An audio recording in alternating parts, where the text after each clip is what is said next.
Hello, I'm Blackbright, broadcasting out of the UK. So good morning, good afternoon, good night, depending on which part of the world you're watching this video from. If it's the first time you're passing through, please press the thumbs up, thumbs down, or subscribe button, or you can interact with my subscribers, or you can share it if you think the information is useful. Today I wanted to talk about a situation that looks pretty harmless on the surface. I want you to think about whether or not you think the lady has done anything wrong. I'm going to sneeze in a minute. Oh, bless me. Whether or not you think that the lady has done anything wrong, whether you think the police are being discriminatory or unreasonable, and I shall put my take on it afterwards. Okay, so I believe this was taken at Hyde Park. On Saturday, they had this get-together where people were protesting against mandatory vaccination and all sorts of things to do with the coronavirus. So this is coronavirus related. So think about that when you're watching the video.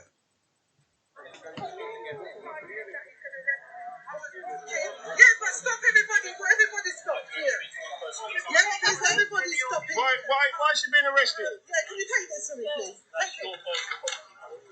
Look at me. Yeah, they're arresting me. Why are they arresting you for for? being in the park? You understand? This is tyranny. This is the human rights violation. Yeah, and obviously he didn't like what I said about. He didn't like what I said about COVID-19 being a hoax. They have no respect for humanity. They are violating your human rights. I said I was here because I needed the vitamin D. Yeah, but this is how I'm being treated. Yeah?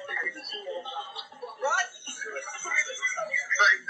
Elliot, if you are they want my true name and address, but I have human rights. I'm here.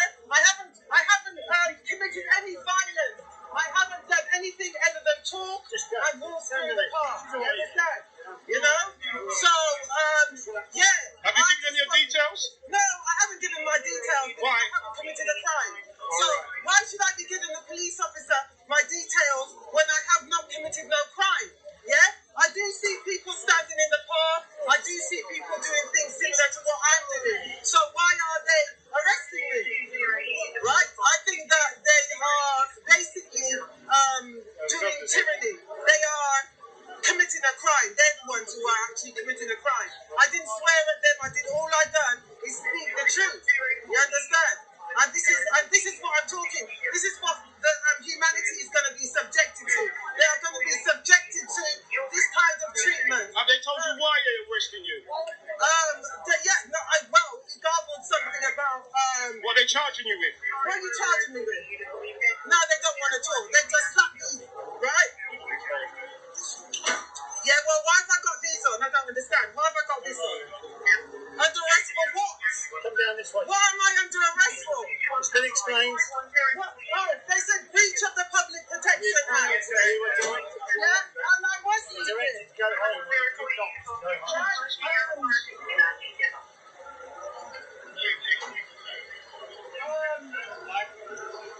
Yeah, but look how many people are stopping in the car.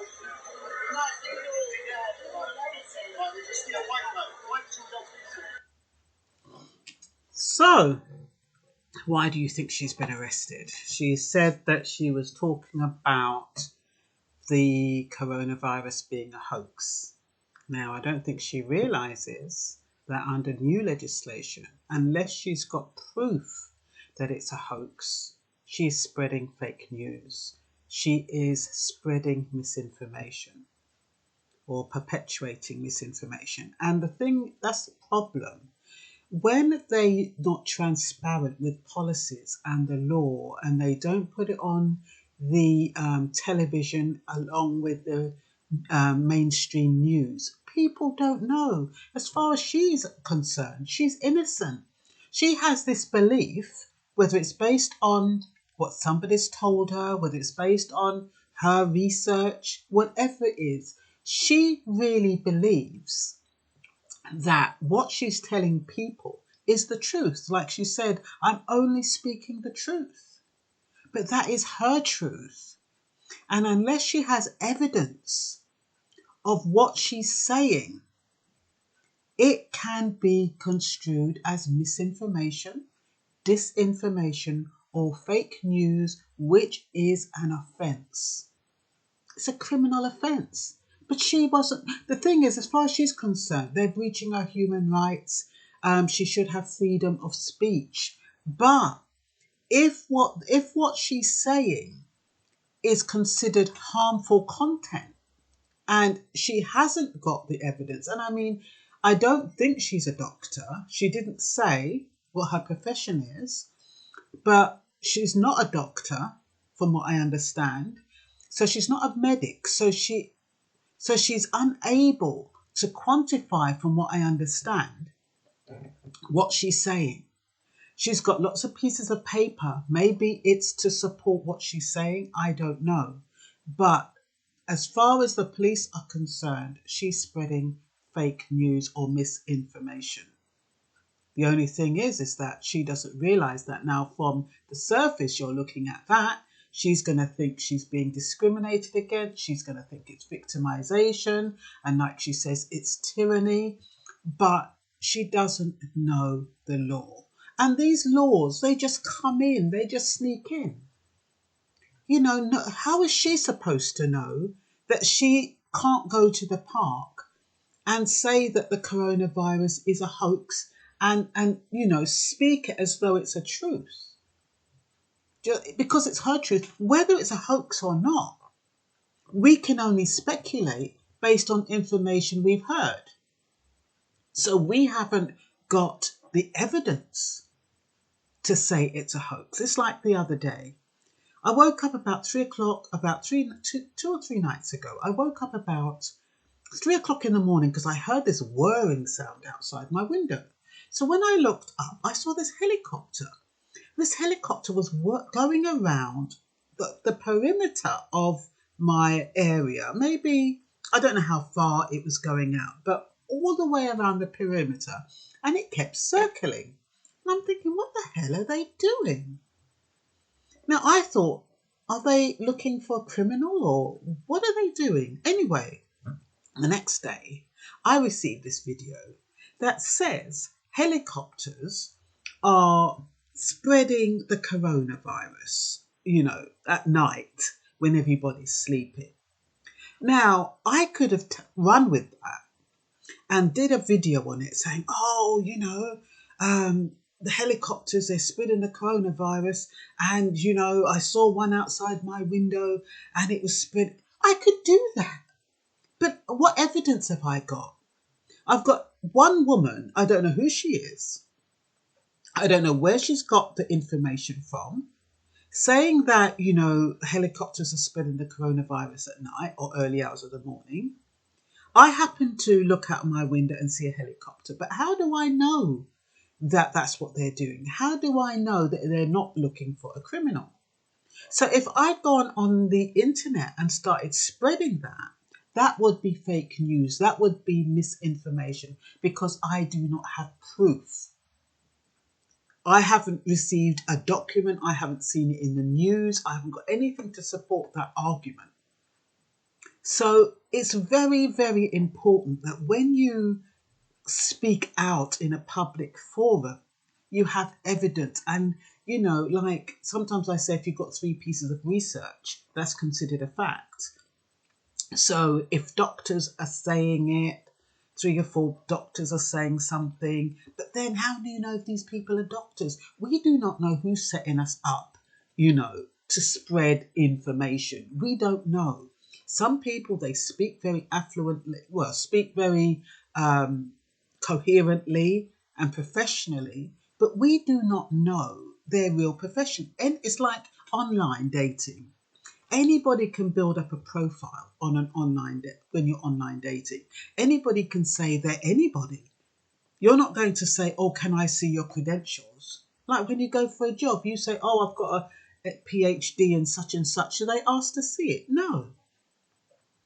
So even these doctors, I'm not saying they're liars or I'm not saying they're not doctors. I'm just saying we cannot prove who these people are who are saying what they're saying. And then if we take what they're saying and disseminate that information without having any evidence of who they are, or knowing whether or not whether they're authentic or what they're saying is authentic, we're the ones that get into trouble if we go to a place like Hyde Park and start speaking their truths instead of our own. So that's the situation with that lady.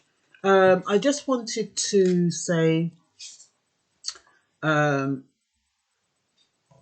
me see.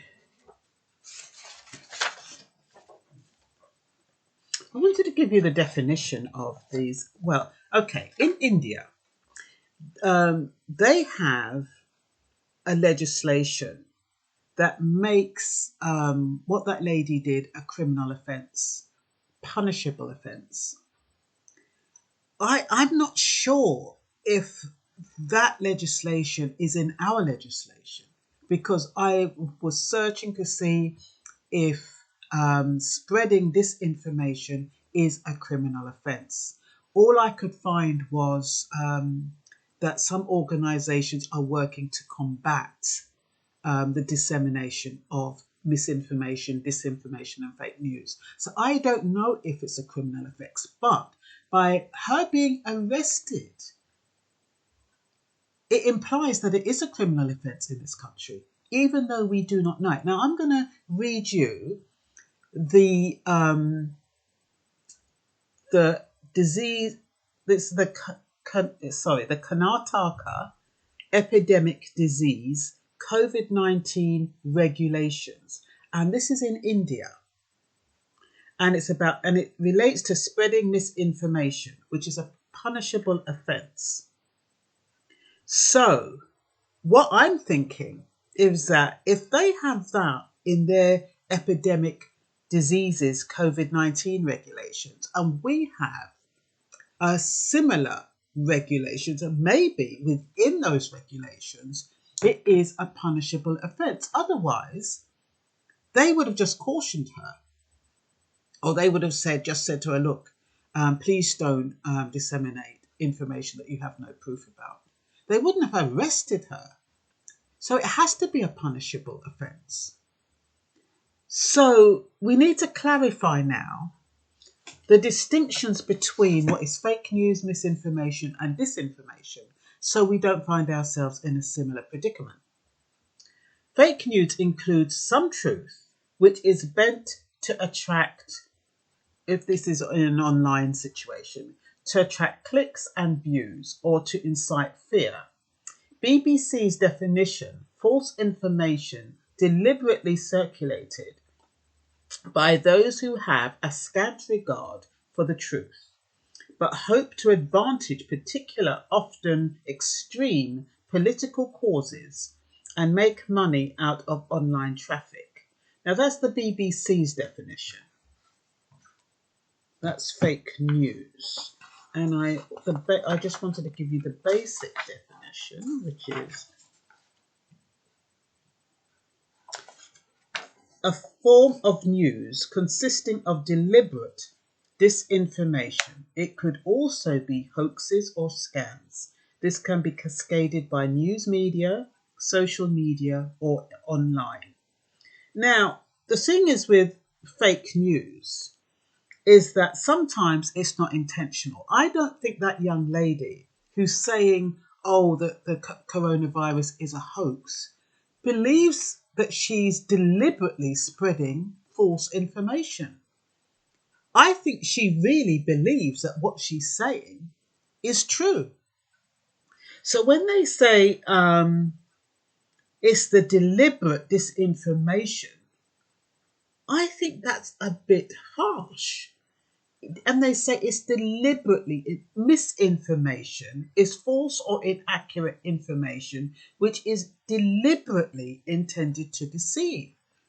I really don't believe that the people who are talking about, it's like when you think about somebody like David Icke, he really believes that the 5G is a contributory factor whatever they say, similar symptoms to the coronavirus. But the fact is that he believes that. So if he believes that, is that a deliberate intention to deceive? I don't think it is. Because a deliberate intention to deceive, from my perspective, is if I said 5G, maybe, no, let me think of another example. Supposing I said that if you, I can't even think of something now. Supposing I said, if you touch this phone, or you pick up this phone, you can get the coronavirus anytime you speak to a certain person. And I said that knowing it's not true, but I'm trying to convince the public that it's true. So I'm telling everybody, look, if you phone so-and-so, because of the radio waves or something of that person's phone, it can actually contaminate you and you can catch the coronavirus. And I say it in such a way that's convincing. But I know it's not true. Now that to me is fake news. And I would say that would come under the category of deliberately intending to deceive. But I don't believe that, like that young lady who they've arrested, is deliberately intending to deceive. She really believes she's helping people. She believes that what she knows or what she thinks she knows is the truth. So I think it's very, very difficult. Their descriptions of it in some countries, yeah. What is misinformation? False or inaccurate information which is deliberately intended to deceive. What is disinformation? False information which is intended to mislead, usually by media and government. Fake news is a combination of both, a form of news consisting of deliberate disinformation. It could also be hoaxes and scams. That's what I said before. Now, fake news in this definition is disinformation on this one is a deliberate creation and sharing of false or manipulated information that is intended to deceive and mislead audiences, either for the purposes of causing alarm or for political, personal, or financial gain. Now, I think misinformation, I prefer this definition of misinformation to the one I gave before, which was, I think it was Wikipedia, I'm not quite sure. This one says, for misinformation definition, inadvertently sharing of misinformation. Now, to me, that would be a fair description, because some people, they really genuinely think they're speaking the truth, but it's inadvertent because they don't realize that what they're sharing is not. So I think that is what misinformation, that's how misinformation should be classified, because you have some people, they hear all bits and pieces, and they're not quite sure. That's why I'm very wary about being definitive in my description. It might seem as though I don't have any commitment, or I'm a bit vague, or I'm not passionate about what I'm talking about. But it's because I cannot categorically say anything, really, because we just don't know. I can have my own opinions, which I'd have to keep to myself to a degree. I share some of my opinions, but my thoughts on certain things, I can't go around telling people A, B, C, D, and E, because I have a responsibility for speaking my truth without affecting or alarming anyone. Otherwise, I could be accused of this. So in Singapore, well, in Hungary, this comes under fake news, comes under Hungary's emergency laws.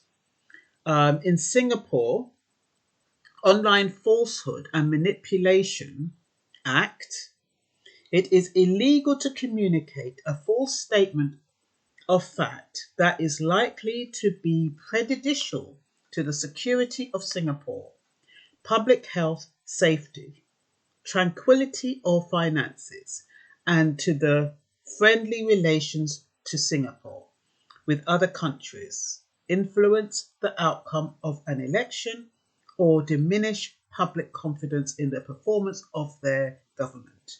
The fine is £600,000, the equivalent.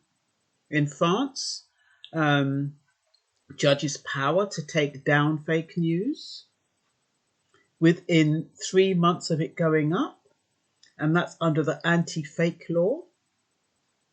In Russia, tough fines of 400,000 rubles.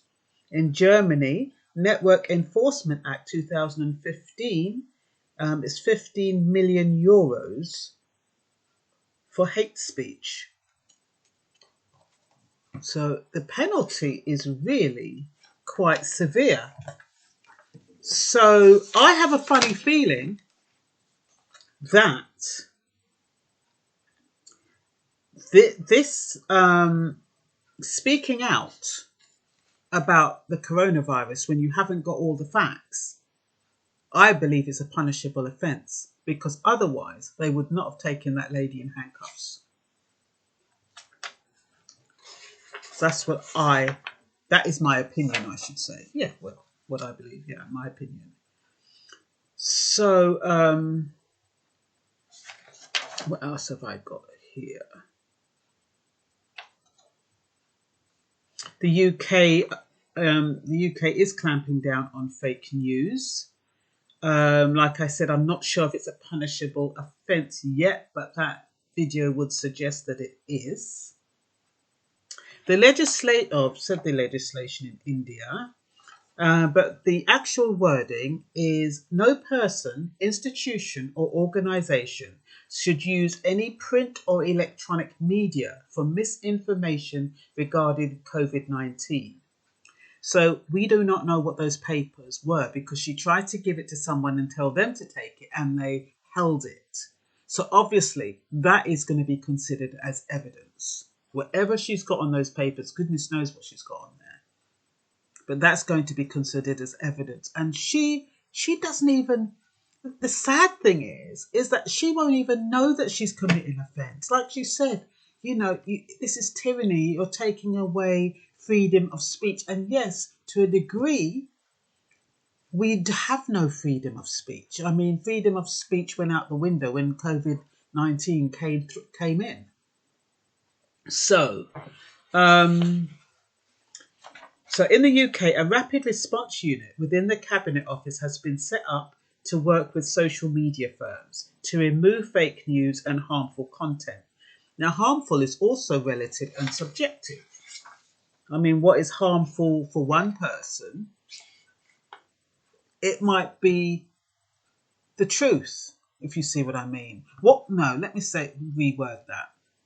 What might be considered the truth for one person might be perceived as harmful for another.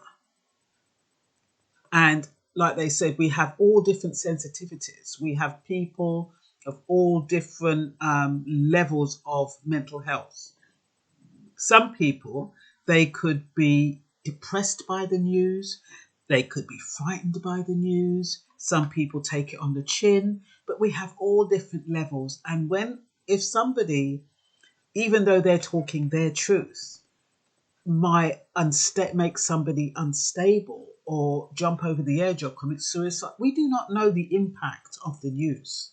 We do not know the impact of sharing or disseminating information. So therefore, if somebody who thinks they're speaking their truth, like somebody like David Icke, and they've got this other doctor called Dr. Batta, maybe he's talking the truth, maybe he's not. But that kind of information in the wrong hands can be very detrimental to that individual's health. So, yes, not everybody is capable of absorbing the truth, in quotes, or even want to know the truth, and whatever the truth is. So you have to tread carefully, and this is what this act is about. So yes, you could argue that we need to know what's going on. And yes, the government has a responsibility to be transparent about their policies and their progress and what is going on, because if they were, you wouldn't have people going around creating and inventing and becoming paranoid and sharing their thoughts and feelings. The government has a responsibility to tell us the truth, whatever that is, but maybe they don't know what it is themselves.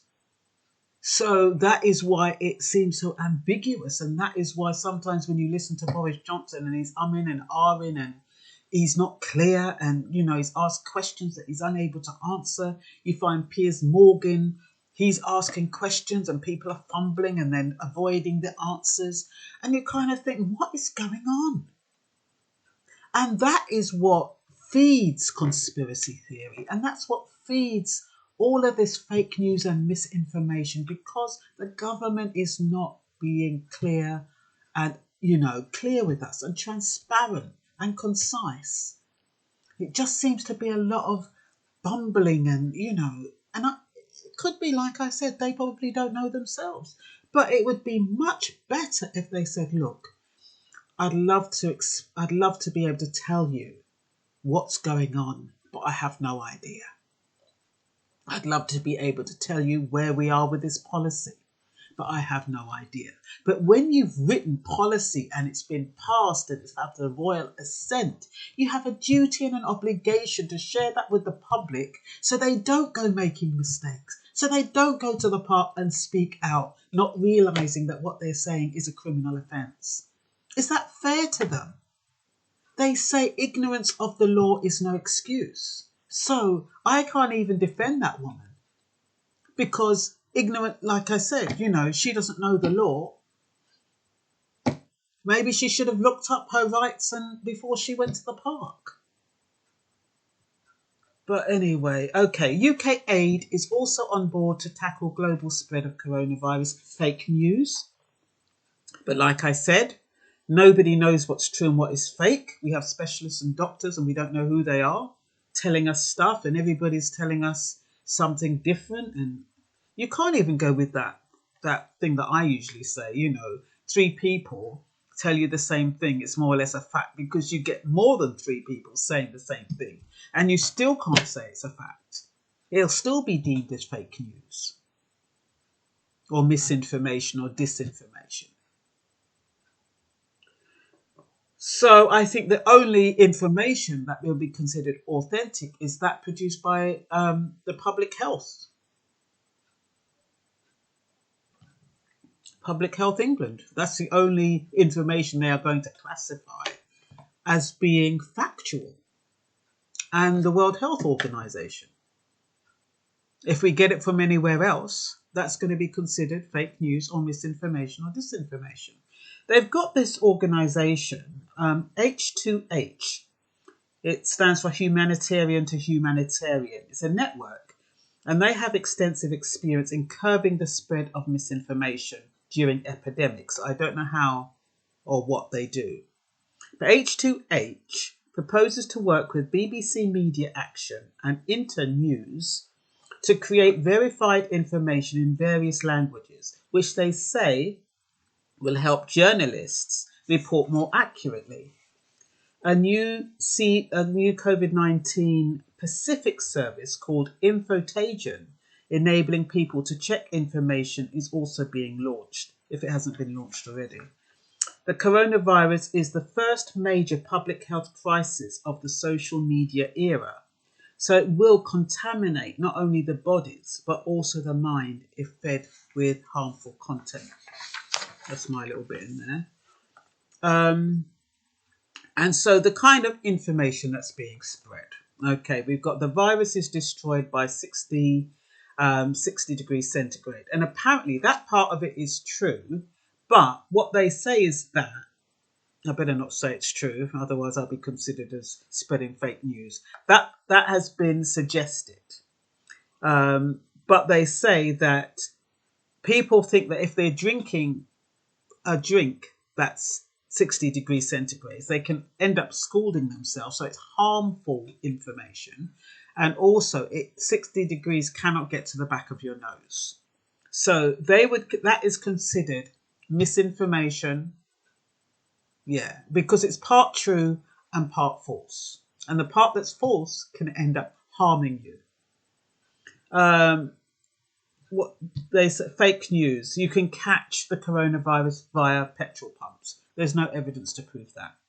You can stop it by holding your breath over hot steam for 10 seconds. Apparently there's no evidence for that either.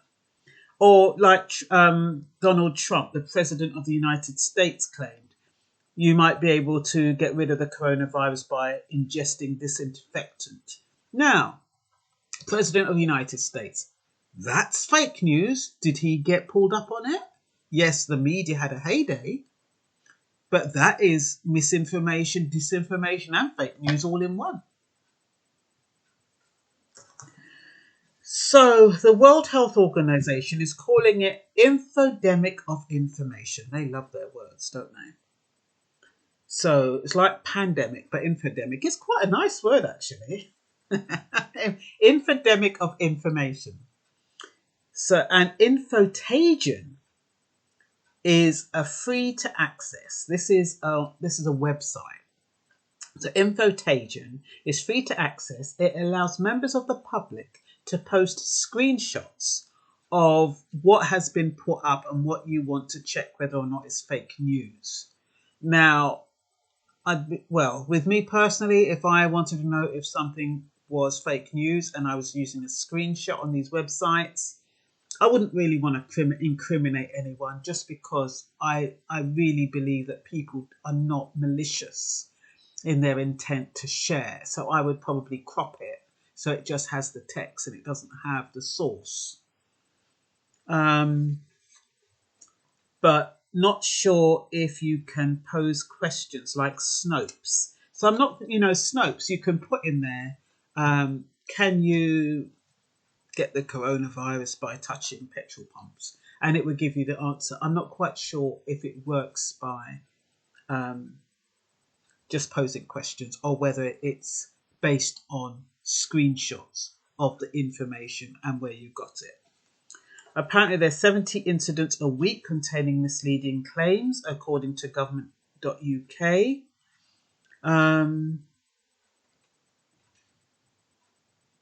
Yeah, and I think I'm going to stop it there. I hope you found this useful, and that's all for now. Bye-bye.